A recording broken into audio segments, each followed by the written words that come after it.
using the humblest and simplest of tools, combining textures and colors, fabrics and fiber. We tell the stories of our lives one stitch at a time. Welcome to Antique Needleworkers.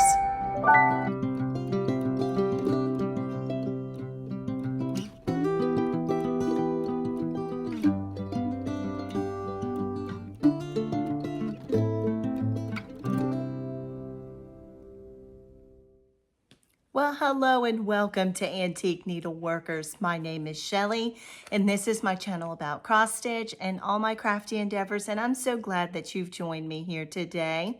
If this is your first time here, thank you so much for stopping by.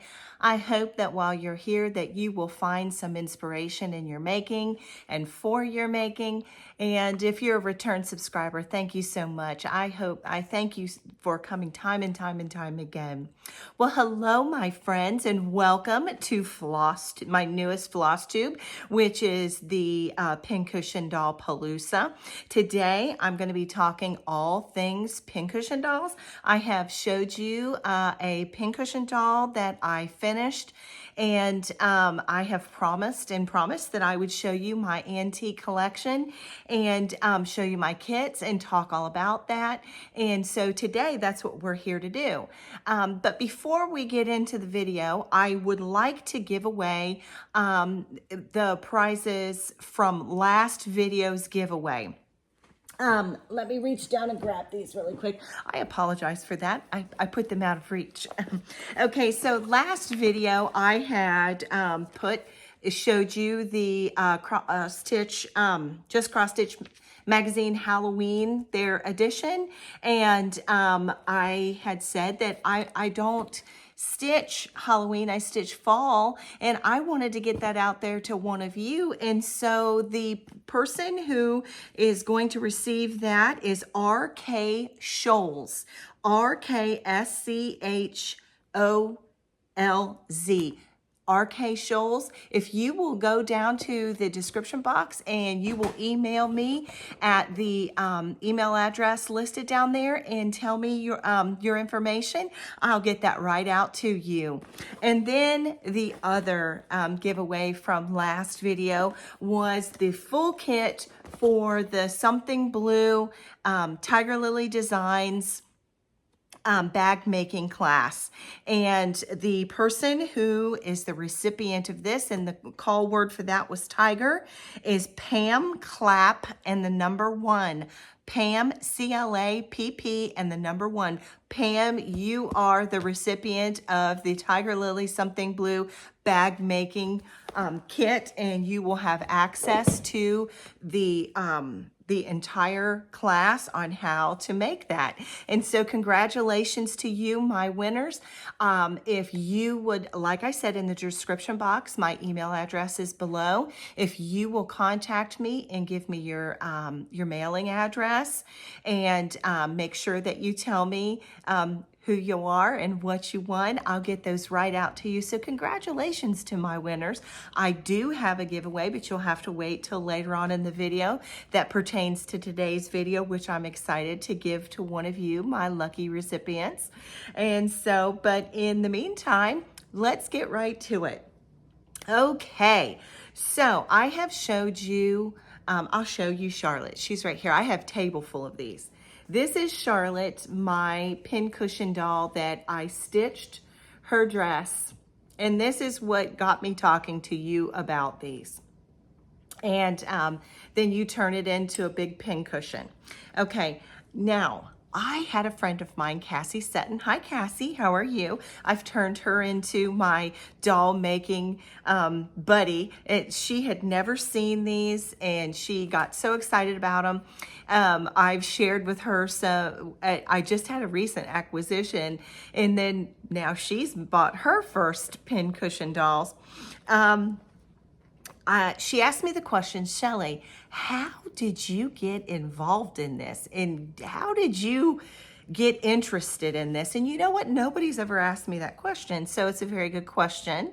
And I'm going to share with you today. Okay, so Pincushion dolls are not a new thing. They were in the late 1800s, the first quarter of the 1900s, about a quarter of a century. They were something that was a novelty for young girls and women. I love everything sewing related, and I need to back up one step. Prior to collecting pincushion dolls, antique pincushion dolls, I collected porcelain dolls for years. I love them. They're beautiful, just so intricate.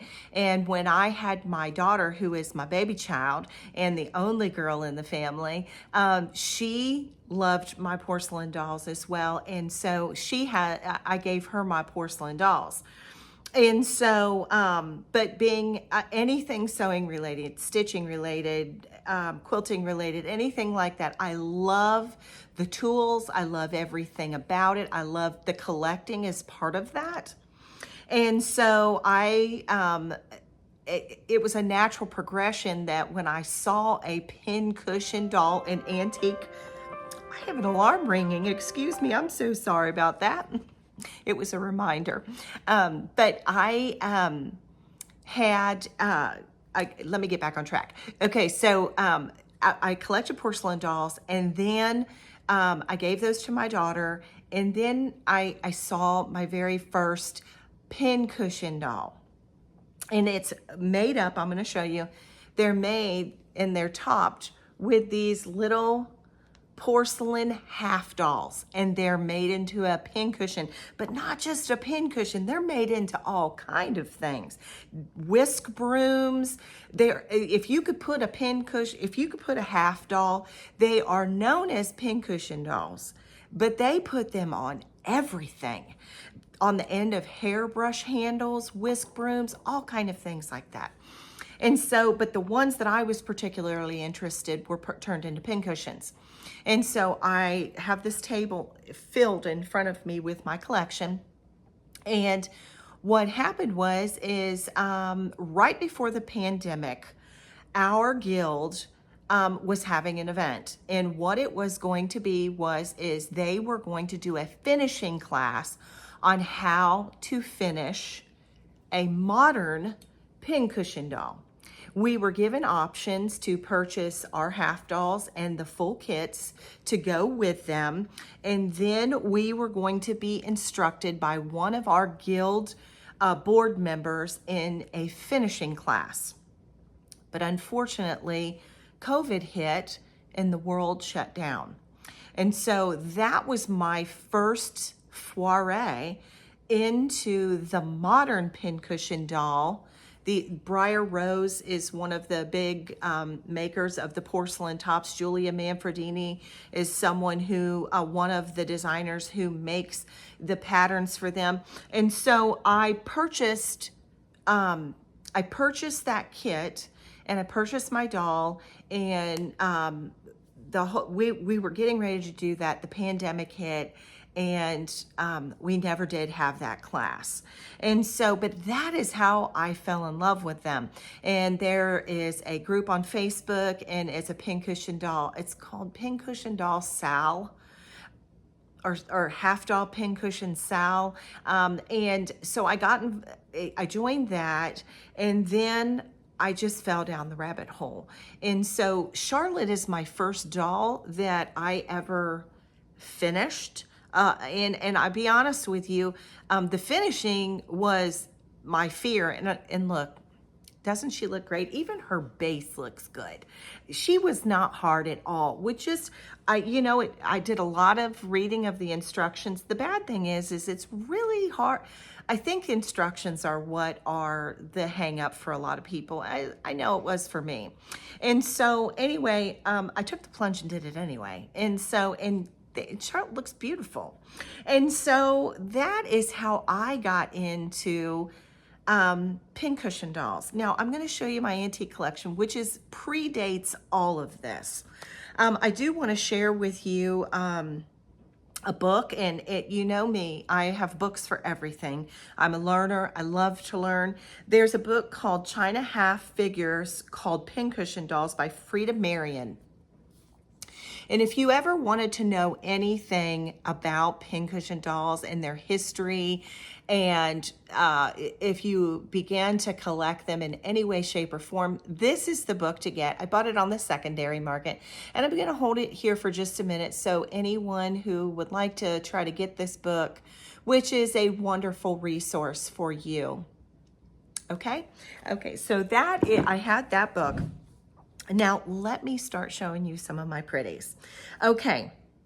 There's kind of different categories of them, and I'm going to kind of try to show you this. I wished I would have set these up a little bit better in front of me.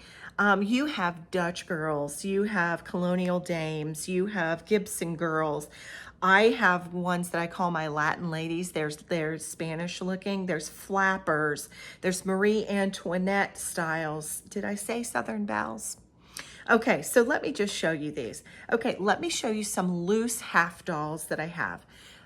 These gray-haired ladies, a lot of these are called colonial dames. And as I show you this, let me show you some of these in category, okay? So this could be called a colonial dame. This could be called a colonial dame. And see, people created them with beautiful, and you could just stick your pins in them. There is also a thing, do not be mistaken. There's boudoir dolls, and my husband's grandmother made all of us a boudoir doll. And those were where the dolls that they made the big fluffy dresses and then you set them on the beds. That's a different category. This is pincushion doll, and it's made with a porcelain small half doll. But so this is a colonial dame. This is a colonial dame. Let me move into this. This could possibly be called a colonial dame, and she also has porcelain legs, and I call them shelf sitters. But you see, she has the silver hair. That is one type. This could possibly be Marie Antoinette, colonial dame, and she again has the beautiful China legs as well connected. I love her Southern belle. Of course, she's just beautiful. And so I have her that. Let me see if I've got any more colonial girls on my table. Okay, let me show you this. This would be a Gibson girl style. I love this one. I wish that I could wear purple like that. And then this is a Gibson girl style. And let's see, let me put these to the side. Okay, and then we have the little Southern belle. And here is a Southern belle. Aren't they so sweet? And you know, it's so funny. Some of them are constructed so beautifully, but some of them are constructed very loosely as well. Let me see, any more Southern? Yeah, this could, she's not a gray-haired colonial dame. This is one of my newest acquisitions. And this is what I was gonna tell you. This, and I have another new acquisition, and you're gonna laugh. Okay, so her construction looks great and all. It's literally it's like poster board, but there's a sponge in here. And the reason why I know this must have been the same person who constructed these. My other newest acquisition is this, and she's a flapper. In this little dress, I think it's a hanky.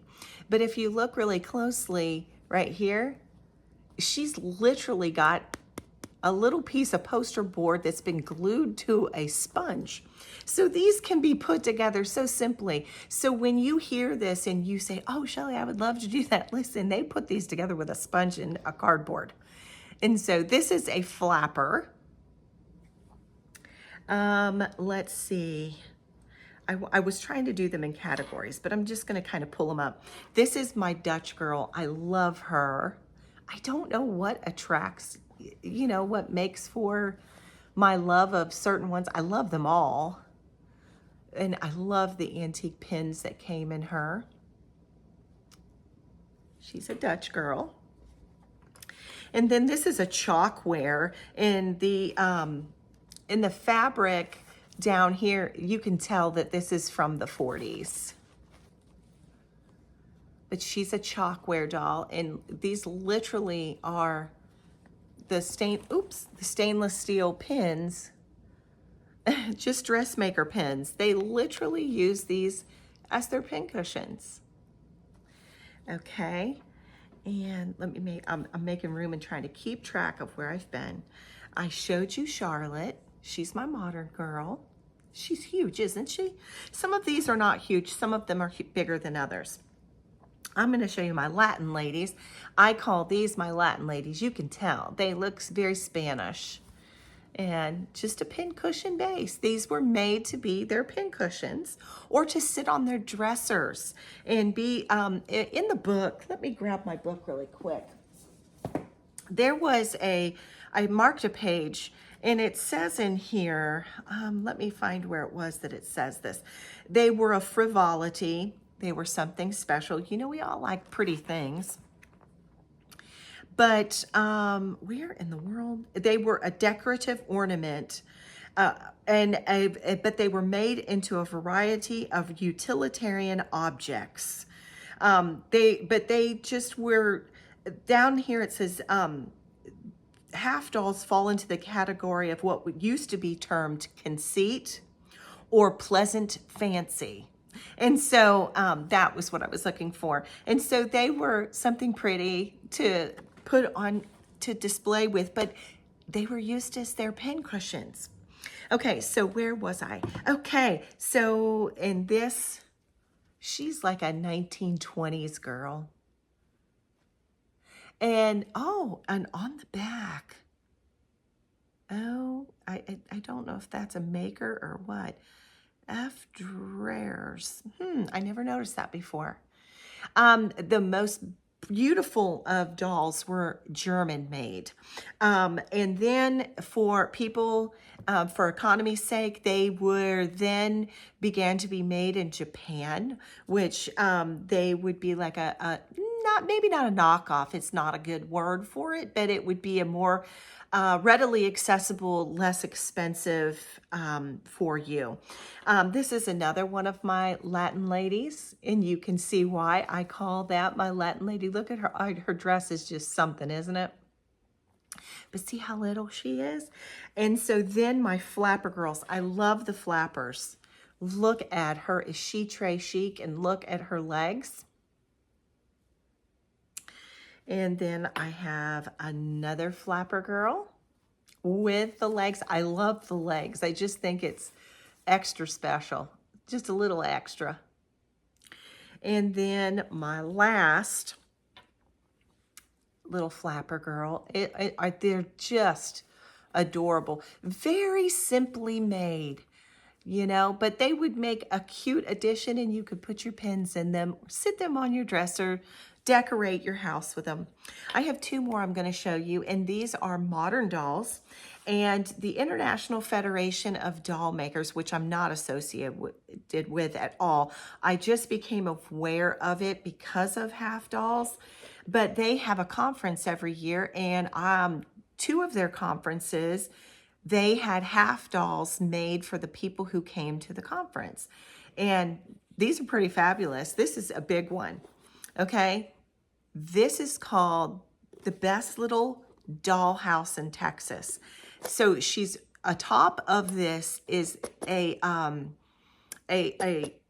it's not cardboard. It's I can't come up with the name right now, but it's a box, and they made a dollhouse within it. And it says right there, the best little dollhouse in Texas. And so this was given to everyone who came to the International Federation of Doll Makers when they had their national conference. I found this on an auction, and I thought it was really cool. But I'm going to show you one of my very favorite dolls that I have. This was from another year of the United Federation of Doll Makers convention. This was from their Anaheim, California, July 25 through 29, 2011. Okay, this is one of my very favorite dolls. And by the way, the best little dollhouse in Texas and this one that I'm going to show you, I have the original boxes that came with these. Is she just amazing? And look at that. Oh, I love her. So anyway, I would love to create something similar to this. Tell me in the comments, would you love it if Shellie made you a design that looked similar to that? Oh, I love her so much. Okay, so these are modern. Okay, so that is how I became involved in this. It was because of my Pincushion dolls. I love them. They were porcelain dolls. With my love for porcelain dolls and then giving them to my daughter, and then these being sewing related, it was just a simple, it just was a natural thing that I would fall in love with these. And then we moved forward to then my guild preparing to have that class. And I was like, heck yeah, sign me up. I want to be the first person to pay for mine.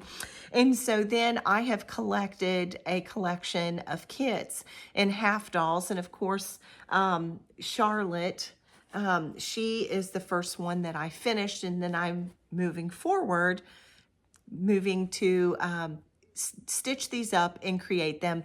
I have a library in my home, and the walls from ceiling to floor are shelves, and so that is where my half doll collection lives. And so I plan on continuing to add to that. And so that is the history of how I got involved with this. And this is my collection of my antique dolls. I'm going to clear the table very quickly, and I'm going to come back and I am going to share with you my kits. If you'll hold on just one moment, I'll be right back. Okay, I'm back. I had a catastrophe. Well, I set everything up on the table and I bumped the table, and I broke one of the arms of my dolls. So it took me a few minutes longer. You didn't miss that, but I had to fix one of my dolls. I about had a heart attack. It's one of my favorites too. Anyway, that's okay. Life happens, you know? So, okay, let me show you the very first doll that I purchased. I purchased this doll.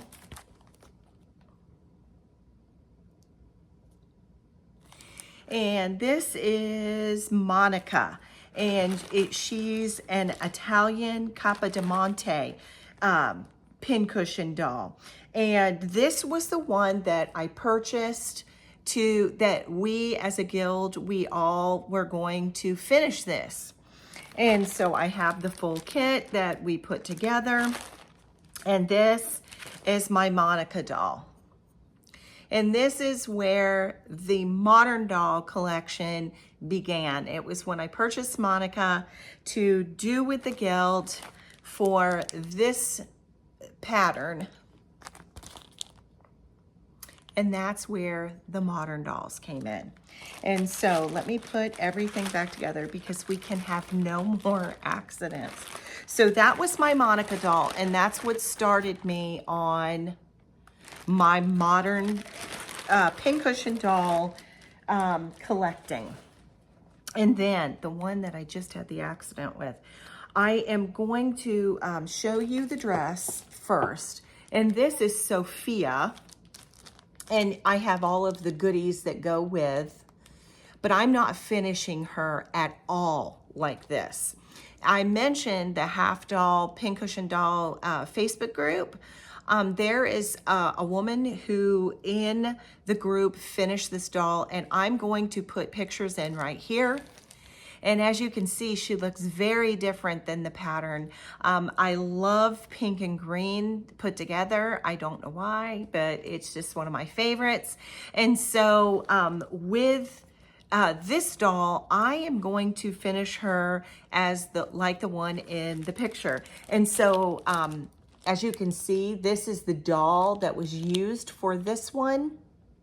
Looks totally different. Now look, here's my doll, and she's Deborah. And I knocked her off the table and broke her arm off, but I have repaired her. But I loved how she was done, and you can order this. Let me pull my box up. I've got my box right here. And this is not from Briar Rose. This is from Half Doll Heaven. Half Doll Heaven is out, it's Marie Finley, and you can go to halfdollheaven.com, and this doll's particular name is Deborah. Look at the flowers in her hair and that bird on her shoulder. And do you love the pictures of how the woman in the group took this pattern and put this doll on it and changed those colors and made it her own? So I am in love with her, and she was the second one that I purchased. And funny enough, I was so surprised I was able during the pandemic to get her. Half Doll Heaven. And I've had her all this time and protected her, and then I put her on the table to show you and I broke her arm. That's okay. I fixed her, and I'm not gonna cry over it. So anyway, that was the second doll that I purchased. Let me just get her back into her box safely. Okay. Okay, so that is my Deborah doll, and she is going to be done on the Sophia dress. So see, you can switch these up and make them your own. And then, let's see, what was the next one that I purchased? I think I purchased this one, and this is Amelia. And I love this. And I think of her, I really call this one, I know her name is Amelia, but I call her Erin because my daughter is named Erin, and I named her for the Irish heritage in our family. And here's another picture of her. And I bought this full kit. She was at Celebration of Needlework. And look at her beautiful doll. Look at how these dolls are just so lovely. But anyway, I purchased this doll. I was able to purchase the kit. It was at Celebration of Needlework. I think this was 2 years ago. And I got the full kit, and you can see the supplies that are necessary to put together a doll. So this is Amelia, and there's a better view. And so with those clovers and in the green, it makes me think of my daughter Erin, who was named for our Irish heritage. And so anyhow, that was the next one.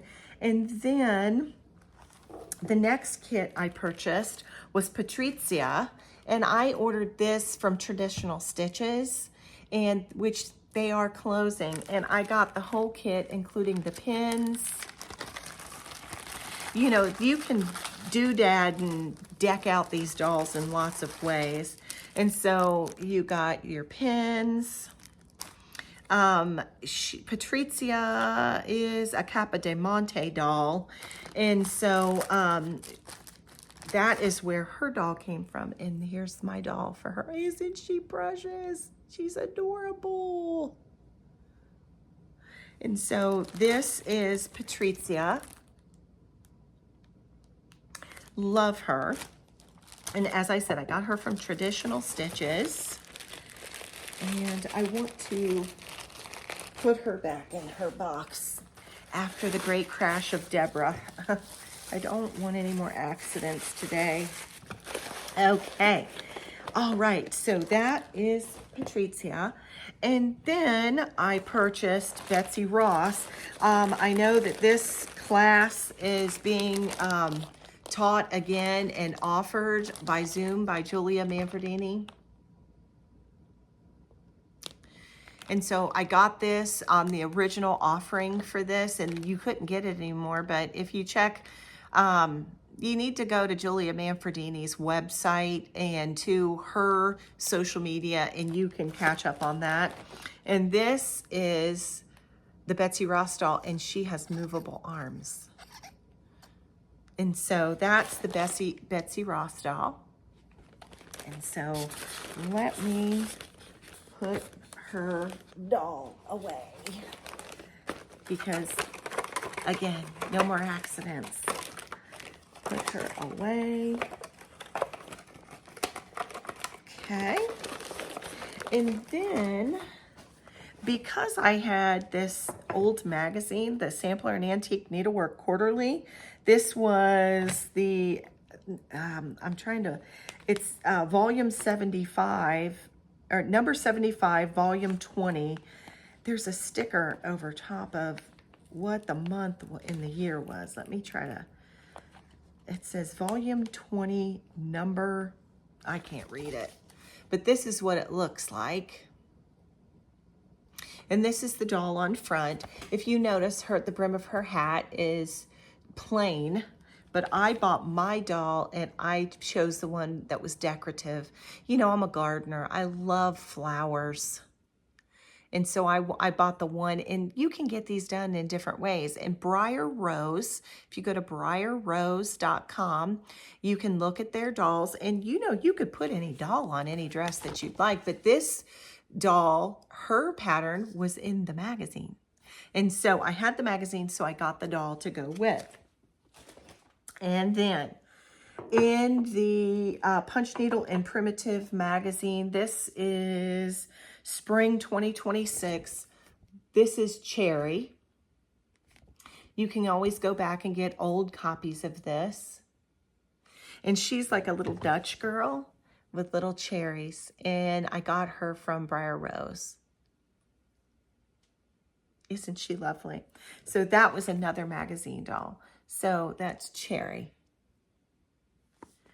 And then I found RIMMA Studios because another, someone on Instagram had shared, and this is the doll that I'm doing, that I'm preparing to start now. And this is Elizabeth. Let me pull her pattern out. This is a full kit. I got it. RIMMA Studios is in the Ukraine. I will put in the show notes down in the description box a link for RIMMA's social media and to her Etsy shop. Her Etsy shop seems to be on a break, but that's okay. Go to her social media and message her, and you will be able to get the full kit. That's how I got mine. And so this is the next doll that I'm doing. And it's so funny. My friend Brooke Purdom, and she is on Stitching by the Brook. She made me this bag. And this is what Charlotte was in the whole time. So this is now turned into my Pincushion doll bag. So yeah, she's already, Elizabeth is, when I finish one, I'm just sticking them in that. And that is my Pincushion doll bag. And this is my Elizabeth doll. And so then, while I was there and getting that from RIMMA, and I will be doing a full tutorial on how to finish a doll so that you can see that it's not hard. I'm not trying to teach a class, but what I'm trying to do is give you the opportunity to see that this is not a difficult thing to do. And you can do it. You can finish one of these. I promise you, if I can do it, you can do it. And so anyway, I will be doing a finishing tutorial where I show you how to put her together. RIMMA has been so gracious to allow me to do that. And so I'm going to show you how to assemble her so that you can know how to do that. I also purchased Alice from her. Is she not precious? And I got the full kit.